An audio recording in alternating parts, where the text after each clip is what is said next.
Hello, and welcome to Heal Yourself with me, Sarah Dawkins.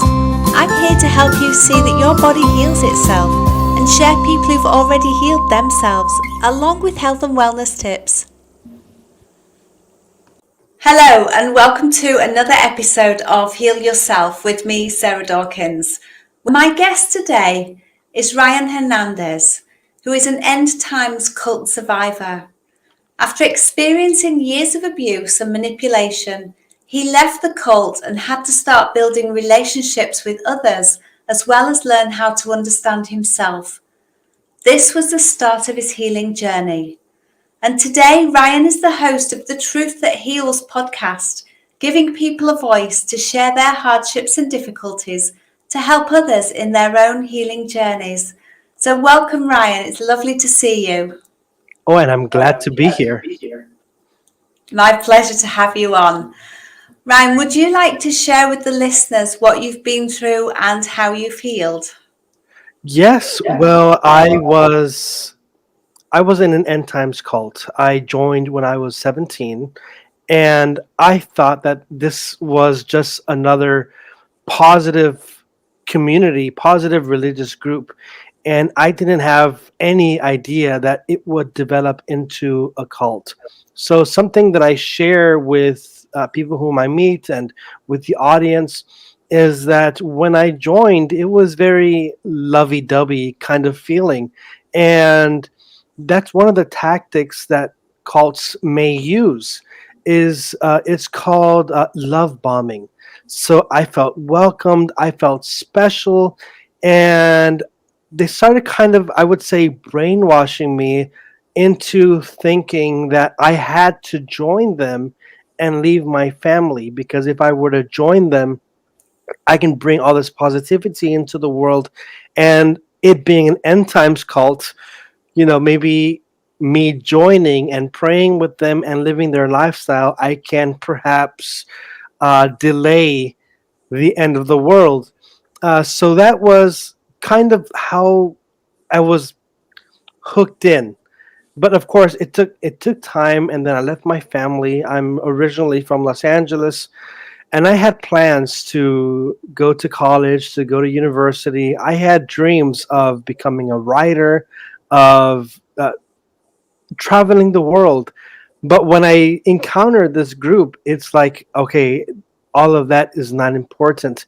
I have to do this. So I joined the group, and as time went on, there was originally there was that welcoming spirit. It was, like I said earlier, that love bombing, but down the line it became manipulation. There was sleep deprivation. There were a lot of beatings. There were a lot of public humiliations, and it came to a point where when I wanted to leave, I couldn't, because they've trained us to think that if a person leaves, that they either have lack of faith, that they are demonic, that they are infested with evil spirits. So anytime there was a feeling of I need to leave this place, or I should think about it, I would quickly eliminate it and block it out by telling myself, no, this is me entertaining the evil one. I need to just suck it up and do what I'm told, because that's one of the methods inside of this end times cult. Is the more you obey whatever we tell you, the more graces you win, kind of thing. So it's like a bank. So the more you suffer, the more graces you receive from God, and therefore, if you receive all of these extra graces, then you can help save everyone around you. So that being said, I was stuck. I didn't know what to do, and then over time there was also, the public humiliations, but there was also bits of physical abuse, beatings, things like that. And nothing sexual ever happened in my case, but only later did I hear stories that some were abused. So being stuck in this environment, I thought that anytime I felt that I should leave, that I couldn't trust myself. But things happened. I started getting older because I joined when I was 16, 17. And over time, I started to mature and I started to really ask questions to myself. And even asking questions was deemed demonic, but there were questions that I had to ask myself as a human being. Is this place safe? Do I feel safe? And I couldn't answer those questions. And over time, after 11 years, I finally came out. I finally left the compound. It was in the Philippines. So it was another adventure for me coming back to the United States. But one thing that I really like to share to the audience, the trouble wasn't only in the cult. The trouble was afterwards because I left not fully understanding what happened. I left the cult, came back to America feeling like I was the problem, feeling like I was too sinful, and that's why I couldn't persevere in this group. So it was really leaving me very conflicted. It led for me to have a year of extreme depression. I didn't know what to do. I had no education. I didn't know how to drive a car. I mean, I was just being inside the cult for 11 years. I felt really stunted my growth. And what I noticed in my discussions with many ex cult members or ex members, we didn't think of it as a cult back then. But when I would discuss some of the abuses, all of us, all of them, myself included, we would shut it down and we would uh, dust it under the rug. But I felt that I wasn't growing, that I wasn't being authentic. And so that's something that I like to share with the audience that that was my journey. Leaving the cult wasn't the end of the problems, but it was afterwards when I started to realize that there's something wrong with me, that I'm feeling that I'm not resolving anything. That's when it led to me starting my healing journey, asking the right questions, and finding the help that I needed to finally grow and become authentic. Thank you, Ryan. And how did you find that help? What did it look like? Where did it come from? It actually came through documentaries, through reading. There's a documentary or like a docu series I saw on Hulu. I believe it's called Cults and Extreme Beliefs, and there's different episodes, but each episode dives into a specific cult, and people whom have left the cult sharing their stories, as well as what happens inside. And as I was watching it, my mind was blown. I was thinking, wow, how come I was never in a cult, but what they've been through is exactly what I went through. So it was through that I kind of let down my guard, because being inside of the cult, you're trained to defend them at all costs. You're trained to see yourself as the villain, and seeing these people really sharing their authentic stories got me to open up and to acknowledge, okay, I was in a cult. Where do I go from here? And that's when I was able to process things, and instead of holding on to shame, to guilt, I was able to acknowledge, okay, these things happened to me. I don't have to hold on to that shame anymore. I can forgive myself. And I had to be particular, forgive myself of what? Or so it really led me into a journey of opening my heart, opening my mind, and forgiving myself, and not blaming myself for the things that others did to me. Yeah, because when you went in and joined that group, I suppose you saw it as, you went in from a place of love, and came out because it didn't align with what you thought it was anymore. But in doing so, in all that 11 years, you've changed such a lot. And had to maybe regrow yourself, and find who you would have been through those 11 years to make you who you are now. Well, you really hit a very important point, is that yes, I did join out of love, wanting to do good things, very positive. But one of the things that they would program us into thinking And when I say program, I really mean, through repetition. They would, say this all the time throughout my decade there, was that those who leave, those who no longer stay with the group, that they're going to be a misfit for the rest of their life, that they're going to be failures. So that's what kept me in. And then when I left, I wish I knew something was wrong, and I was wishing that everything would be fine. But because of that mentality, Yeah. it was hard for me to love myself. When my family would try to give me a hug, I would feel distant. Like I'm not worthy of this because I'm a sinner, I'm dark, I'm evil. But then really, you know, getting on this healing journey and analyzing what happened to me and trying to analyze who was I before the cult. What were my intentions? They were positive. Okay, I left supposedly this holy group, but I'm feeling sad. During my time there, I felt sad. I never felt joy.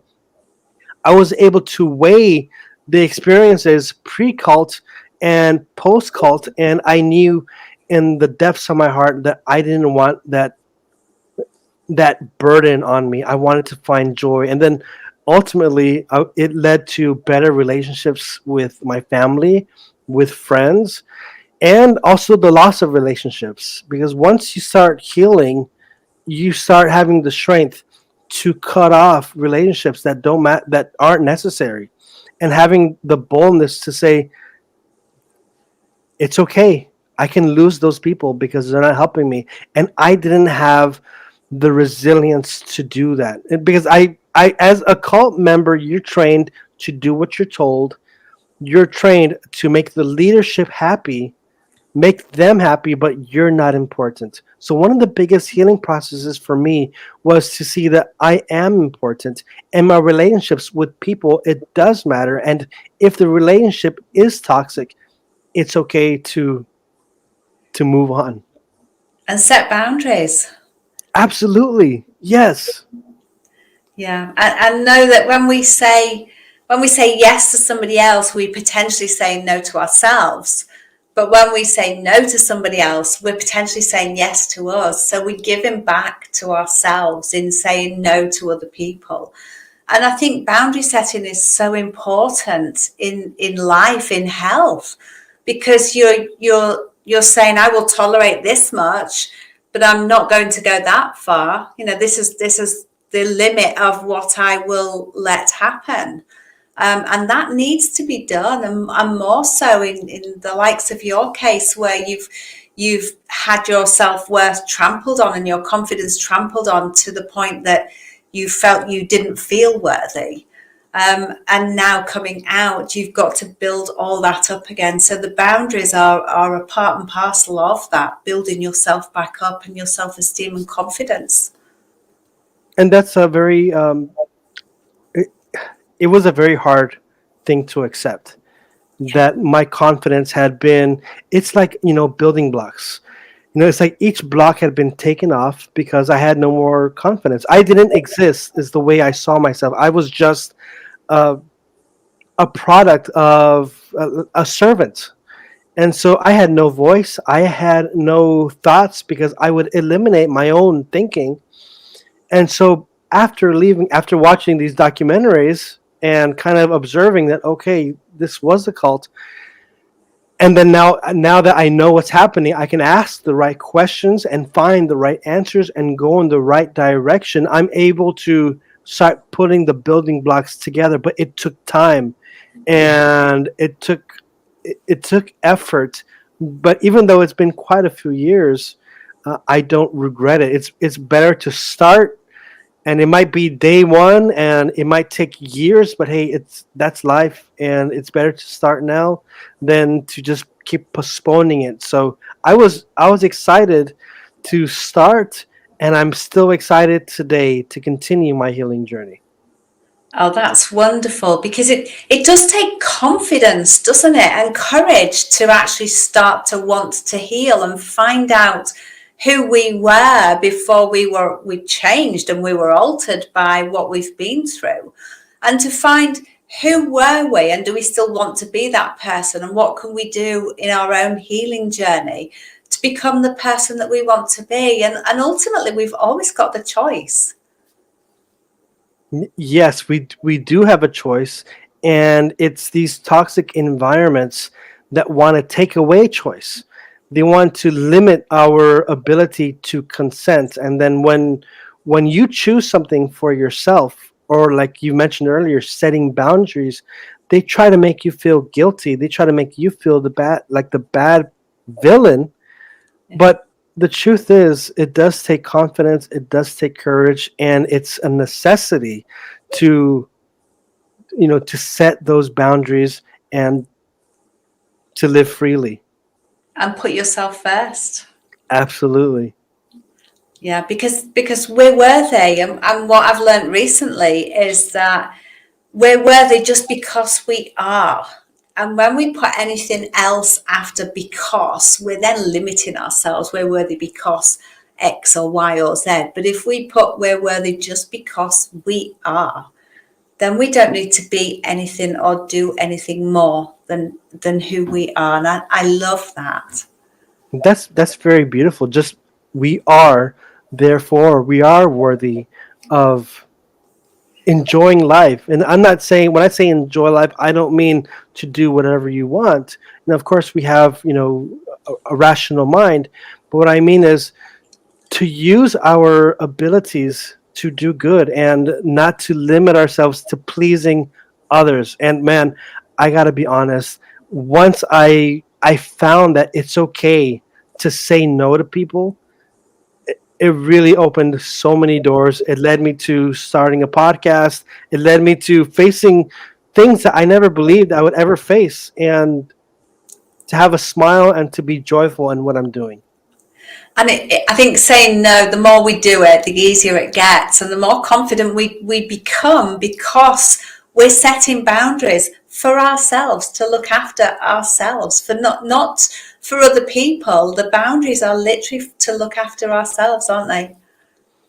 Yeah, because no one else is going to do it for you. And if you're in an environment where people are going to take advantage of you, when I started setting boundaries towards the end of my time in the cult, and I would stick up for myself and I would tell them no, I would see a face of shock in the leadership, and it was as if I slapped them, and they would tell me like, "Why are you being so difficult? Why are you being such a troublemaker?" And I would tell them things that probably aren't suitable for this podcast, but I would tell them off like, hey, I'm a grown person, and I deserve respect. I demand respect, and if you're not going to respect me, I'm not going to respect you. And so that really led to a lot of. I became the troublemaker, but at that point, I had already suffered so much, and I saw that they weren't willing to suffer for me. They weren't willing to give up so many things for my benefits. So it's like, I had to really wake up from that. Yeah, and that wake up call in itself can be so shocking when you have that realization of what's going on, because when you're being conditioned, you start to believe in what you're being told, and to step outside of that and say, actually, no, I'm here for me, and I'm worthy, and I need to do something for me. Um, People who have been controlling us become quite shocked when we take that step and speak up for ourselves, because it's not the norm, and that's nothing, it's not what they're used to. Yeah, and it's sad in a way. It was sad for me because I was hoping that they would respect my boundaries. I respected them. I suffered a lot for them, not just myself, but many of us in the cult. We gave up our lives. We left America, or we left our family. We left our homeland. We went to serve. We went to, provide for them as much as we could. We gave up our works, our dreams, our education, and there was a hope that maybe if I test them, because they've tested me for 10 years, if I test them, will I see that same sacrifice? Will I see that same self-giving? And I didn't see it. So in hindsight, in terms of like relationship, I wish I had known this earlier, that sometimes it's okay to say no to people. It's okay to say, you know what, this relationship is rubbish. I need to get the hell out of here. It's okay. And I wish I could have had that confidence, but I was a child. I didn't know, and but in hindsight, that's when we see 2020, unfortunately. Absolutely, absolutely. But the other thing, Ryan, is it's better late than never. You saw it and you acted on it. Yeah, better late than never. I mean, I would still be there, toiling Yeah, away in a yeah, bunker somewhere, waiting for the end of the world. yeah. But something in you said, no, there's more to life than this, and you found the confidence to step outside of that and then turn your life around. Yes, and life is beautiful, and I don't have to live in a paranoia of the end every day. And if the end does come, I mean, it is going to come for all of us, but I would rather face it with peace instead of feeling disturbed and burdened. Yeah, yeah, absolutely. Thank you, Ryan. And could you share one tip with the listeners on if anybody else is struggling, suffering within a cult or have stepped outside a cult? What's one thing they could do to help themselves? I would say one important thing that a person can do to help themselves is finding a healthy way to express themselves. And I'll give an example. And this kind of bothered me, but there was another ex member, and we were chilling. We were out, and we were chilling, and he was expressing himself and telling what frustrated him from the time in the group. And this was before we started calling it a cult. But as he was expressing himself, I just shut him down and like, oh, I gotta go. I don't want to hear this. And so I reflect back to that every now and then, because I think it's important if you have something that's a burden to you, or something that's a troubling your heart or frustrating you. It's important to find a healthy way to express yourself, and find healthy relationships where you can vent. At that time, I'll be honest, I wasn't healthy, because I still believed that this cult was, the thing, So I probably wasn't the best person to vent to.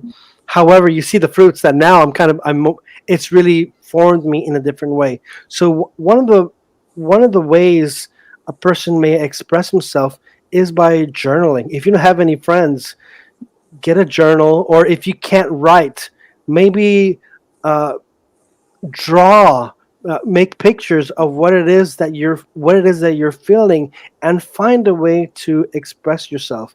And that's what I did. I actually started drawing, then I started writing, and I was too afraid to do a podcast, so I would just do blogs initially.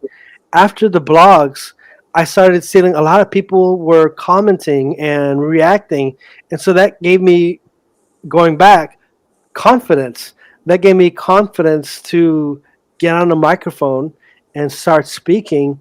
I didn't have confidence to record my face, to do a video, but as you can see the progression. And so, Yeah. but it all started with finding ways of being creative and rebuilding myself. And that's what I want to inspire those in the audience, in your audience. If you're having a hard time expressing yourself, find a healthy way that's suitable for you. It doesn't have to be a massive canvas. Maybe you're not there. Maybe it can be a little drawing. Maybe it can be a poem to yourself. But finding a way to express yourself in a healthy manner is my number one advice. And that's beautiful because that then helps people to validate their emotions and their feelings and what they've been through. Yeah. Yeah, yeah, it really makes them valid, and you have it on paper, and it's a good way to get it out, or you have it on a canvas. Yes. You need to let it out. Yes. Rather than suppress it. Thank you, Ryan. And where can people find you? Well, I'm mostly on Instagram. I have Instagram at Truth That Heals Pod. I do use that also Twitter, but I'm more active on Instagram as well as the Truth That Heals podcast on TikTok, which I'm not very active lately. It's just so much work, but mostly also on YouTube. You can find me on the Truth That Heals podcast on my YouTube channel and on, of course, Spotify and Apple. Wonderful. Thank you so much for sharing your healing to help others. And thank you for having me on your show. I love your show. Thank you. Thank you for listening. Please share this podcast with anyone who you think will benefit. And can you leave me a review wherever you've listened to it to help me reach more people? Thank you.